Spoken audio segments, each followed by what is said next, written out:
Polisi mengungkapkan identitas artis berinisial CA yang ditangkap akibat prostitusi adalah Cassandra Angeli. Hal tersebut dikonfirmasi langsung oleh Kabid Humas Polda Metro Jaya Kombes Pol E. Zulpan saat menggelar konferensi pers di Polda Metro Jaya, Jakarta Selatan pada Jumat 31 Desember 2021. Zulpan mengatakan dalam kegiatan prostitusi online ini, Cassandra telah melakukannya sebanyak 5 kali dengan tarif Rp30 juta. Sementara itu, setelah dilakukan penyidikan, Cassandra melakukan tindak asusila ini karena faktor ekonomi.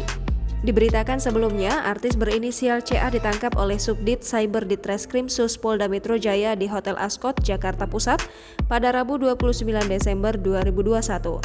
Saat diciduk di kamar hotel, pesinetron cantik ini ditangkap bersama seorang pria dalam keadaan bugil. Polisi juga turut mengamankan 3 pria yang bertindak sebagai mucikari dalam praktek prostitusi online itu. Dari penangkapan ini, polisi mengamankan sejumlah barang bukti berupa pakaian dalam, handphone, dan kartu ATM yang mencatat transaksi prostitusi online. Cassandra Angeli sendiri merupakan salah satu pemain sinetron Ikatan Cinta yang pesonanya cukup disorot penonton karena penampilannya yang cantik. Dalam sinetron Ikatan Cinta, Cassandra Angeli berperan sebagai Vera, pacar Denny Setiano yang merupakan tokoh antagonis lawan keluarga Aldebaran.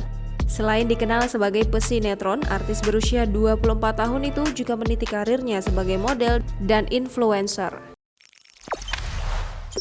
Jangan lupa subscribe, share, komen, dan like ya!